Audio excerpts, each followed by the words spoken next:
Welcome to Coaches Talk, a series of videos for your inspiration.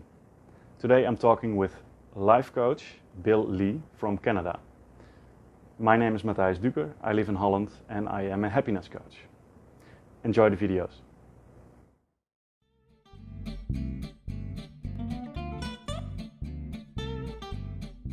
Yeah, overthinking. Hey, I used to be the master of overthinking.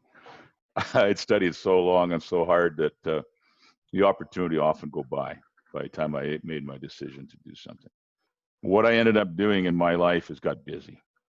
I got enough going on my plate that I didn't have time to look at everything. You know, in our previous talks, you said to me, if you can read 3 books, if you've read 3 books, you have enough information to move ahead. I thought that was a very good thing because that sets it, okay, if I got 3, I'm ready to go. Because you can never, there's always more and more information, right? You can always keep looking and looking and looking. You have to pull that trigger. But I find as you're getting older, you start to get personal experience. You get this intuition. And I find that if you get some information and then you check in, how does it feel? And very seldom is that wrong. If it feels right, go on. If it doesn't feel right, well, maybe check some more or whatever, but it's got to feel right. It feels right, feel good. And you learn that. It gets better. The more you do it, the better you can trust yourself. Yeah, and that's the hard part. That's the hard part because we have all been, we go to school, we go, oh, this, and it's in a book, it's got to be in here. It's got to be in here. It doesn't come out of here. You trust the information here. All this stuff is just somebody's opinion or somebody's guide. You're the one. You're running the show. Use your intuition. It's there. It's good to use. Yeah, that's what we learn in schools. Learn how to use your brain. So not listening per se to your intuition, to your heart. So that's not surprising that it's that we have to learn it all over again later in life. How to trust our gut, how to trust our intuition. So, and by using your brain as much, because I recognize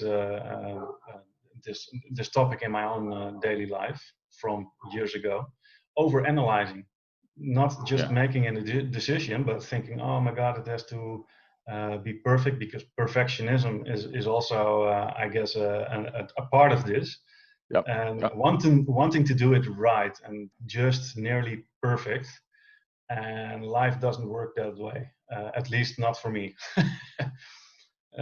So, and of course, you at some point in your life, you start trusting more and more of your intuition, because going against your own intuition, in my experience, is 10 out of 10 times it's not going to be great for me.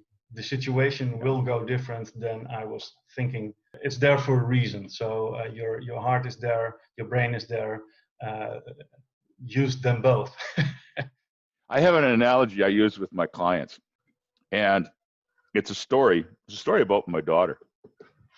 She was about 3 years old, and it was springtime now, and in May, and we were putting in a garden. And it was a beautiful day, and we took her out, and we were showing her what we were doing, and took her patience and time, and we explained that we're putting these seeds in, and we plant these seeds in, and then they start to grow. And I show the picture on the package, this is what it's going to look like, and all that kind of stuff. And we water it and how it grows, and then we get to eat this stuff. So planted all the garden, everything was good, and she's quite excited. Next morning we get up, we can't find her. She's not in the house. And we look all over, and somehow she got outside, and she's in the garden in the morning, okay? And here she dug up everything. And she was so sad because nothing was growing. She dug up all the seeds. Yeah. Not all of them, but did a pretty good job. Yeah. You see, in her mind was, well, I planted it, it should be there, right? It should be there right away. And we as adults sometimes do that. We'll plant something, and then we don't have the patience. We don't wait. There's we call it the law of germination. It takes time for these things to develop. If you're very analytical, you'll say, well, okay, I got to see evidence. I have to have proof that something's happening. And we go up there and we stir it all up and make a mess. And well, we know that sure don't work in a garden. And in your life, your garden life, that's this overthinking and self-analyzing. You're digging it up again. Mm. Yeah. Yeah, you need to give it some time to cultivate, of course. Yeah. So if you trust yourself, if you trust your intuition, trust your judgment, then you don't overthink and everything else. Okay, I got the information I need to make a call and go. Yeah, and leave it. I want to ask you a question. In school, I know it's a few years ago, it's a long time for me, but when you're writing an exam and you have an idea, you think this is the right one, and then you overanalyze, you start thinking, and you change it. Which was the right one? Usually the first one. Out of the box, out of the instant thing that you thought about, or that you have a feeling about. Yeah. There's proof, because I ask a lot of people that same question, and that's the answer I get. Yeah. It's usually the first, not always, but it's usually the first one. Yeah. Yeah. Because and then if you, your sixth sense is in at play as well. Yeah. It's the combination between the knowing and the thinking. Yeah, yeah. I can remember, I get through and I got another 10 minutes. So I go through everything and I start changing stuff. Yeah. Oh, I don't know. Yeah, so you can see the old answer and it was all right, but now it's all wrong. Yeah. People are so strict and judgmental about themselves, about their own thoughts and way of being and mindset. It's sometimes if you had a loudspeaker on your on your head from what's going on inside, I think a lot of people would have a very scary tone of voice diverted into themselves. I experienced it years ago in my own life, being so judgmental and being have a very hard and harsh judgment and conclusions about yourself. I ask my clients, are you talking this way in this manner to your kids or to your loved ones or to your neighbor? No, of course not. It's always the answer, of course not. Okay. Because that's not done. It's mind-boggling that we are so sweet to other people and so mean and harsh to ourselves. Yeah. I experienced it myself, and it takes some effort to break that cycle and to really accept and love yourself. It is just an eye-opening experience, and it makes such a difference in my life. So where do we get that? We don't treat others that way, but we do it to ourselves. So how did that get in our heads? Yeah, it's interesting. My mother didn't tell me those things. She was sweet, and of course she was strict at times, but not in the way that I talked to myself in my head. Yeah. And maybe perfectionism has a deal with it, has something to do with it. Wanting to do it right or specifically perfect. And everybody, no, I can't say everybody, but the majority of us have that problem. We're harder on ourselves than we are on anybody else, our own kids or a spouse or neighbors or friends. We'll say things in our mind to ourselves we would never do to others. Like I still do it. I mean, I'm a coach, I know better. But I was helping my daughter put something together and my eyesight isn't great. And I wear glasses, but like I was working in a false ceiling, a T-bar ceiling, one of those things. Yeah, I know. And I was short of light and I had it up here and I couldn't see, and I back up. I was inside the framing and I was getting frustrated with myself.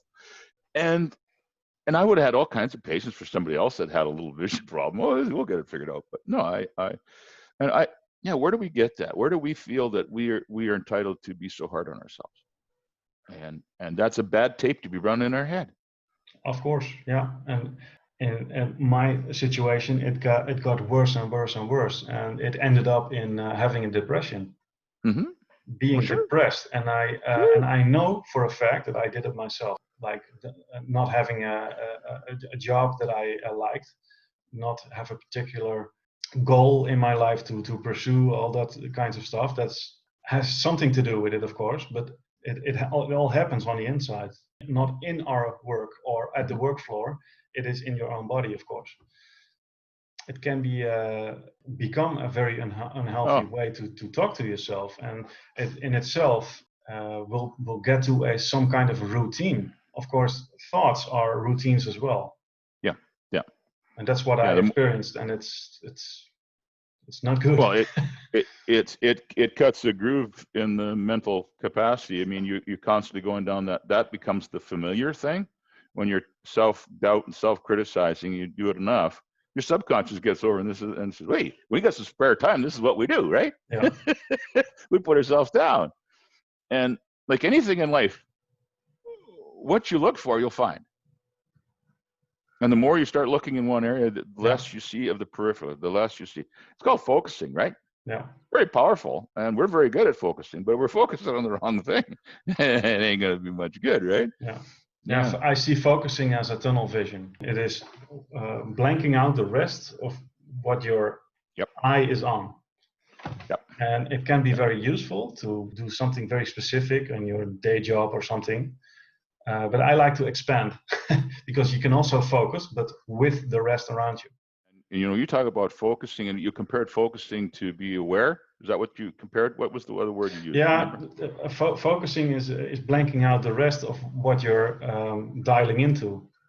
Yes, yes. It creates a tunnel vision, and in my mind, because I'm not saying what is, I can only say what is for me. I recognized through the years that awareness, being aware, is also focusing on something, but with a wide angle view. So I don't blank out the rest of the world and what is over there. Because if you keep your focus too long and too much on anything, you don't see the rest anymore. That's right. And there's so much more to see. And of course, we don't see everything else because there's so much, and our brains cannot comprehend what is there. Well, unless you're looking for it, you can't see it. No, you can't see it. You know, there's an old saying in Canada, you can't see the forest for the trees, because when you're in the bush or you're in the woods and you see a tree here and you see the tree there, you don't see the whole picture from the outside view. You're on the inside. It's very hard to recognize where you are if it is right in your face. So yeah. Wayne Dyer, in some of the stuff he wrote and talked about, and he was one of the first ones I followed, you know, for motivational guy. And he says, you guys step back, be that third person, you know, be like in the audience of the movie. Okay, you're in the movie, all right? You're the actor in the movie. And, you know, have you ever gone to a good scary movie, a horror movie, and you're sitting in the audience, and here's the hero, he's fighting, he's doing some doggone thing, but the villain is coming up with a knife behind him, right? And everybody's in the audience screaming, he's behind you, he's behind you. But he can't see it. No. But if you step yourself back and pretend that you're one of the audience, put yourself in the audience for a while, and then you can see the whole scene. You can see how this is all playing out. And you can do that in your mind's eye. Yeah, you can of course. Step right back. Yeah. Yes. And it takes practice, of course. The first thing is recognizing what the situation is. Recognizing that it's happening. That you are aware of that something is happening that you want to change. If you want to change your routine. This is obviously the first step, recognizing the moment it happens. And the second step would be taking distance, what you said in your example with a movie. Actively take a distance, take yourself, maybe not physically, but take yourself out of this situation and look at yourself from a third person view. Yes. And this is also, this takes also practice, and this is also what you can do with a coach. If you ask a coach for help, usually this is what happens with the help from a coach. He or she will take you away from you're facing a wall and show you that there is more than 3 bricks in the view, because there's a whole wall and there is a path around the wall. Yes. Absolutely. And this, you can do it, of course, yourself. It takes a lot of energy and input to change it yourself. So, but here's the big point on this. You can do it. Yeah. Like, it's funny. Unless you're told you can do it, you're sometimes not even aware that you could step back and be that third person to look at things. Yeah. It was never been presented into your mind. You think you're locked into this situation. No, we got the freedom to view it differently. Yes. If you ask, you know more. And this is what we tend to forget during life. Yes. Yes. Ask for what you want. Ask yourself for what you want in life. Yeah. Yeah. Right now with this COVID-19, we're starting to open a few of the stores up, and we went to a lumber yard or a hardware store to get some stuff for my daughter. Yeah. And we were in there, and I says, I think while we're here, I'm going to go to the washroom. And my daughter says, oh no, they've got them all closed. You can't use all the public washrooms are closed, which at one time they were. A lot of places are. Like, you go to a restaurant, they have takeout, but they won't let you come in to use the washrooms. And I thought about it. And so when we went to the till, I asked the clerk behind the till, I says, is your washrooms closed? He says, no, go ahead. So your point made. I asked.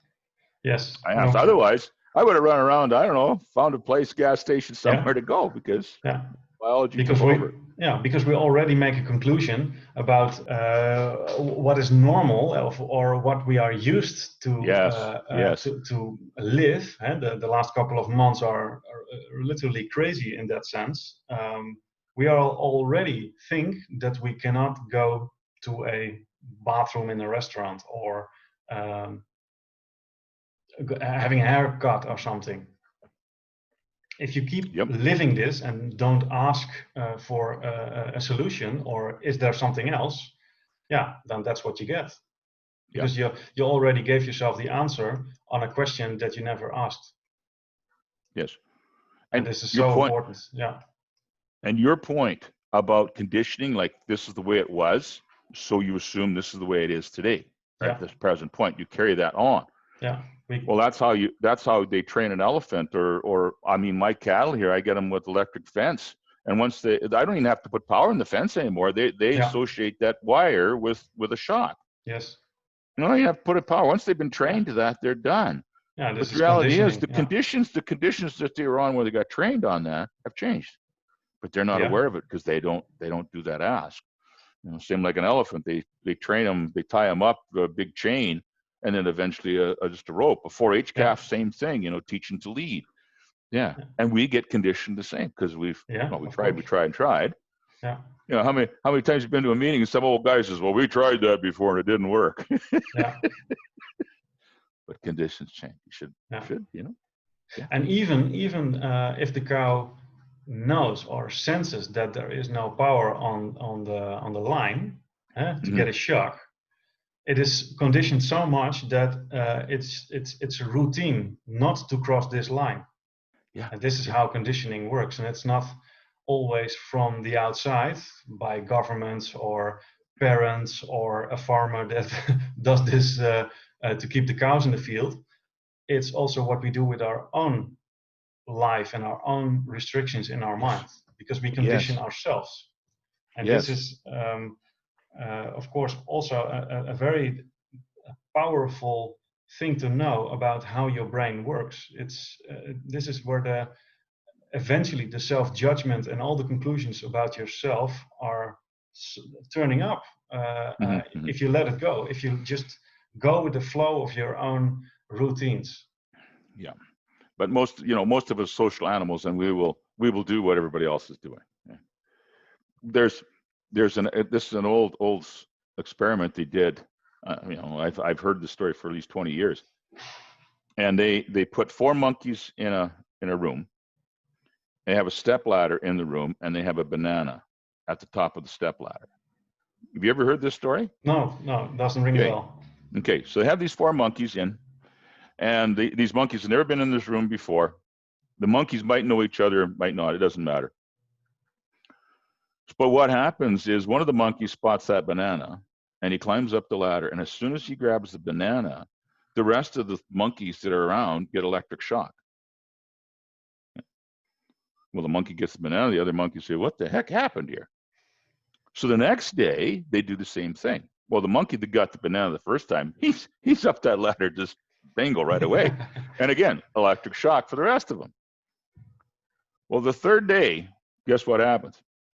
When that monkey starts running up that ladder to get his banana like he did the day before, these other monkeys, they pull him down and start beating on him because they don't want to get the electric shock. They figured that out in a few days, that they correlate that when he grabs the banana, I get electric shock. So I'm not going to let that other monkey get the banana.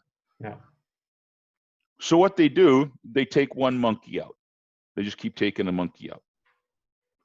And bring a new monkey in. A new monkey sees the banana. He runs up the ladder. And the other monkey says, as soon as he gets that banana, I'm going to get a shock because I remember getting a shock. So they pull him down, beat on him.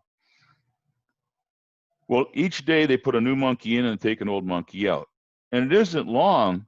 And there's no monkeys ever been electric shocked in there. None of them ever get electric shock. Yeah. But this experiment goes on and on and on. And nobody ever gets that banana. Yeah. Because the other monkeys know that if somebody gets up there, we got to beat him up.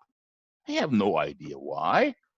But their social structure says this is what we do. Yeah. In our society, we've been conditioned to do the same thing without question. Yeah. I remember a running contest or a walking contest. I'm not sure. I was in Australia, I guess. I'm not sure about the details, but I remember it vividly.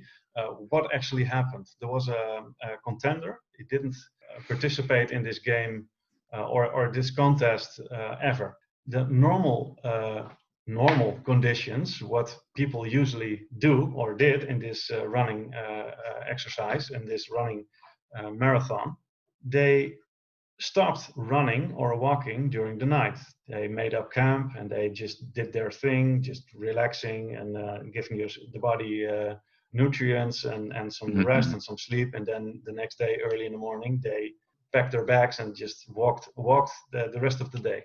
Yep. But this guy did not stop. He didn't know that he could stop during the night. So he just walked or ran, just went on for it. And because he was not aware of the rules that, or the unwritten rules that are a part of this running game. Yeah. And so he won the contest. Yes. By a landslide of a record that he made, and he didn't know that he was winning because he just kept on walking and kept on going for it.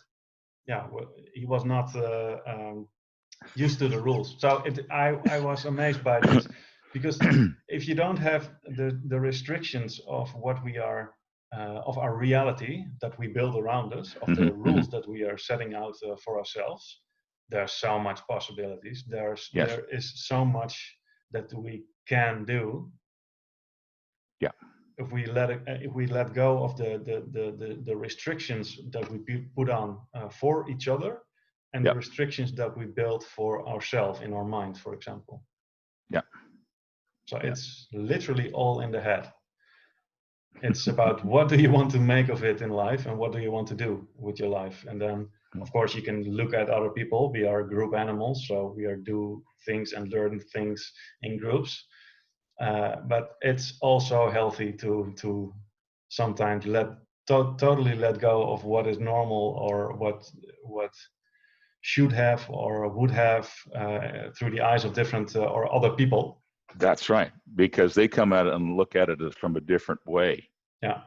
My dad often said, he says, if you got a problem that you can't seem to solve, and nobody else that you know has got, all got the same, bring somebody in that has no idea about this industry, or talk to a 12-year-old, talk to somebody that has no idea of the situation, and they'll probably give you a solution. I'll definitely give you a solution you never thought of.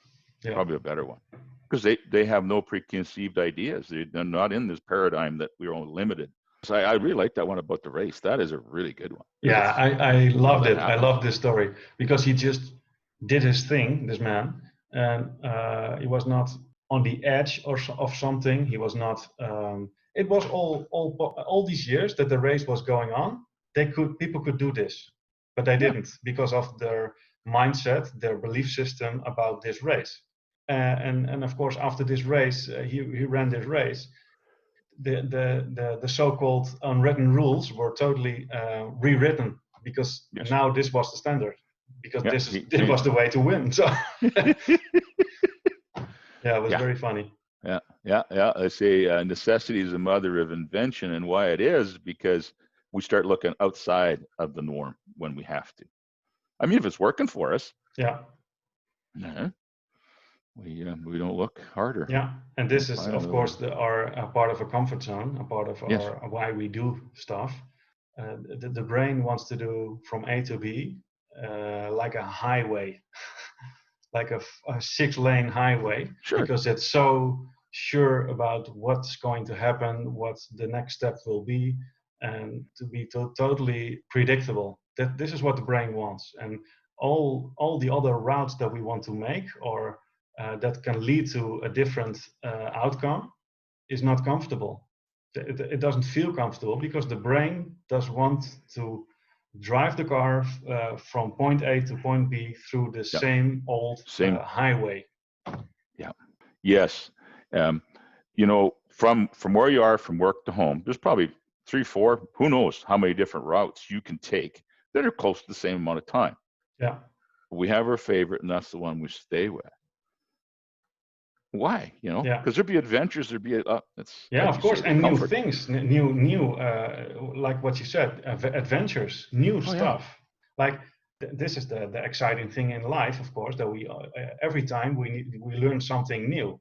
So it's very contradicting to have a mind, a brain that wants to do the same thing over and over again, while our spirit wants to experience every time something different and doing exciting stuff, new stuff. Yep. So the comfort and the discomfort is holding hands in all kinds of situation. So I think it's very interesting to that our brain works like this, and that we have. It's all about balance, of course. If we do too much of the one thing, it becomes unhealthy. It sounds so reasonable and sounds so cliche, but it is so powerful to recognize it in your own life and then shake things up if you have the feeling that you're not experiencing any new things, or that you're locked up, and literally locked up in the place that you are, because you're holding yourself back with experience new things in life. Well, I really like what you just put there together about spirit and adventure. You know, the body wants to do the read, but the spirit, this part in here, loves the adventure. That's that's what it's here for the adventure. Yeah, of course. And I like that. That's really good. Yeah, your spirit lives or thrives on the adventure. Yeah. Yeah. Yes.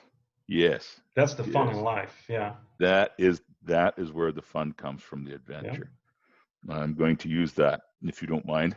The spirit, oh, put that's the spirit okay. and adventure together. That's you good. You can quote really me good. in your book. I'll quote you in my book. You bet. Nice. Yeah. Yes. That's good. Well, good stuff. When you put two things together, sometimes it makes very good sense. And this is so true. That I think that for our listeners and stuff, you can realize that your true spirit wants that adventure. That's the thing about life. It's not the winning or losing. It's the adventure and trying something new and something different. That's where the adventure is. Yes. Yeah. It's all about the experience. Yeah. Like what we talked about last time. In my belief system, you only have experiences. You don't have physical stuff, because you all have to leave it behind when you take out of here, or checking out of here, out of this life.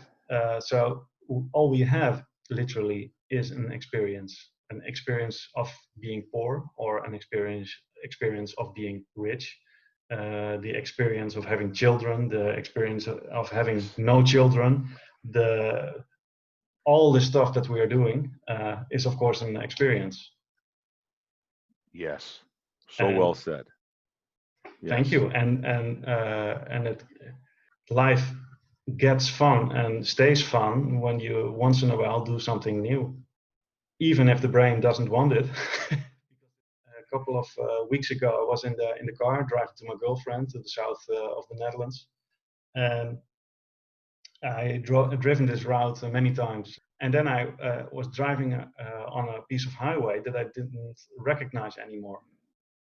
Because I missed my turn to go off the highway. Yeah, that happens. Yeah. So yeah, of course that happens. But at this exact moment, I thought, or my brain was signaling, like, okay, panic. This is not good. This is new. This is not good. I'm not driving the right direction. And I was not in a hurry. Yep. There were no lives depending on my arrival on where I needed to go. So there was Yeah. no panic at all, and my brain just was signaling like crazy, like, oh, this is not good, as if you want to stomp on the brakes and put your car in reverse on the highway. This is the feeling that you have internally, because Yeah. you want to get off and then just immediately return to the route that you're used to. Yeah. This new Yeah, but route, by going straight ahead instead of taking the turn, could be a different or it could be a faster route than I always took.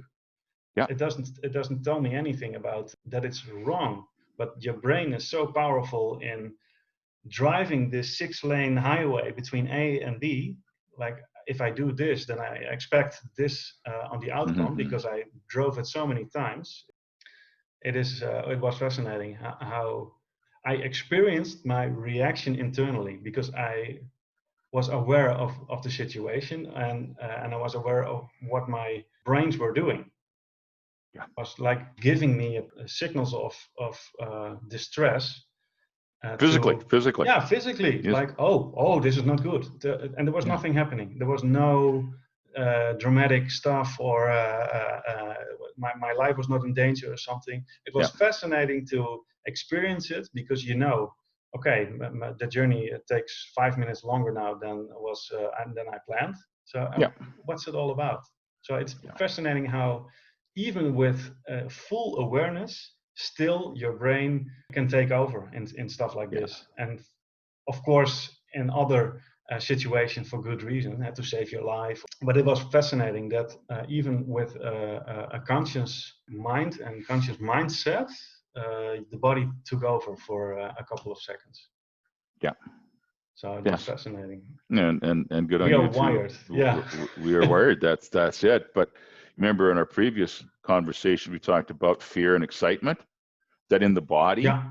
the Yes. physical feelings, the tightness in the chest, the lump in the throat, the butterflies in the stomach. Fear and excitement have the same physical symptoms. Yeah. And And the if you same can just say, chemicals. Yeah. yeah, The yeah, same same, chemical yeah. releases in the It's just body. Yeah. how this interprets it. So, like for you, you were on a new adventure for the spirit. You were on a new adventure, Yeah. and it Yeah. was exciting. You could just turn it in, and the Yeah. mind. Oh, okay, we're on I an turned it adventure. into fear, because it could also be an exciting moment, like, oh my God, this is a nice view. This is a nice route. Just Yeah, keep on going and see where yeah. it Where we're takes gonna me. go? Yeah, yeah. Yeah. Let's go. That's a totally different mindset. Yeah. So very funny to experience my own body like this. Like, yeah, which is fun. Yes, it is And fun. I rarely miss my turn. So this is a good example of how conditioned we are in our brain, even though we think that we're not, that we let it go, or that we moved on to a different place. But it's the awareness. I mean, you have to know this. Like you and I, we went to school, learned all this stuff in our coaching business, and learned how to interpret these things. And it's made us better, made our lives better. And that's what we do as coaches to other people. Yeah. I'd like to share with you a story. When I was many years ago, first got on our council, our local municipal council, county council. We have an organization that is funded by the province and our local municipality, and it's called Family and Community Social Services. So they work with people that are, we have a food bank there. We have help for people that are, people that have problems. The idea was to try to keep them from falling over into the system, but come up with preventative ways. When I was on there, they talked about this lady that one of the workers reported to us, and the social worker was going to take the kids away from this mother because her house was so dirty and couldn't keep it was just filthy. And this girl, she just started to cry. This young lady that had these little kids, she was just bawling. And so the social worker says, "Why are you so upset? Why are you crying?" She says, "I don't know how." And she says, "What do you mean you don't know how?" "I don't know how to clean. I don't know how to keep a house. I don't know what to do." The poor girl had never been shown how. Probably her parents weren't very good at cleaning the house. So she never learned to put stuff away, to be organized, to file things, to wash a plate after she did not ever see anybody do it. She didn't know. And for you and I, that seems so basic. But the reality is somebody did teach us that. And she was not aware of a way of doing something differently. Yeah. Simple as that. Yeah. That was a real eye-opener for me when I heard that story. And all of us are kind of in that same way at different levels in our lives. We just don't know there's another way. Yeah. And because we don't know, how are we going to find it? We don't even know what we're looking for. Yeah. That's why we are Yeah. social animals. We learn from each other. And if you Yes. never learned it, like these specific tasks, yeah, of course you live, but you live not as comfortable as you could. So just help yourself by taking on the help that you can get. That's If right. you, And if you, yeah, and it's there. I mean, this poor girl didn't know how to clean a floor, wash a dish, or anything like that. yeah, But some of us in the same boat when it comes to relationships, our money, yeah, our physical, all this stuff. We just know. yeah. Huh? And the solution for this girl is so simple. Just Yeah. teach her how to clean. Within a week, she could keep her own house clean, I guess. So the solution is so very often closer than people would think, and we learn by each other, from each other. So Yep. And so the spirit wants the adventure. So let's do some more learning. yeah, having an adventure. Yeah, that's the reason why people want to go on vacation, on holiday. People, it's funny, but like you say, you don't know what you don't know. And I'm so happy you said that spirit likes the adventure. And I think that's what we got to tell the listeners here, that you have that. That's an option that you can go and do. Yeah. Go on this adventure, and your spirit will love it. Yeah, and being kind to yourself. Be kind in the way that you're kind for your loved ones, for people you care for. Because be patient. for Be yourself. Because understanding and patient. and be patient and give yourself time, and especially give yourself time to reorganize what you think about yourself, or the conclusions that you have taken about yourself. Yes. It takes time to rearrange and classify yourself, because we all put labels, even in our own mind, on our own life. We put labels on stuff to organize, literally. Yeah. And then we get stuck on them from our own conclusions. Yes. And we can change this. Just give yourself time, and being aware of what you're doing is such a great step in the right direction, because now you have the ability to do something about it. If you don't know what you're doing, there's a small chance that you can figure out how to make it better. Yeah. And your point about being aware there is another way. And once you know that there's another way, then you can start to look for it, and you'll see it. Yeah. At least recognize what you're doing in your own life. And is it working for you? Fine, just keep doing that. You don't do it for anybody else, you do it for yourself. So if you want to change something, start here. Start here, and take a step back from where you are. If you're standing in front of a stone wall, you see, I think maybe 3-4 bricks in the wall. That's it. Instead of the whole square, the whole wall. That's it. And what's behind it, and what's on the side of it, the garden that's in front, but you couldn't see it because you were standing in it and facing this wall. Mm-hmm. Take a few steps back, and if you can't do it on your own, just ask for help. Ask how somebody else looks at your life, at the things that you did, your accomplishments, the way you handle life, looking honestly to yourself through the eyes of somebody else. And start with positive reinforcement. So true. So on that note, we can conclude this topic. Yep. We'll end our adventure until next time, eh? Nice to talk to you, Bill. Thank you. Oh, it's always a pleasure. Always a pleasure. I always enjoy these. They're great. Yeah. They're great. Yeah. And thank you for watching. and see you on another topic. Bye bye.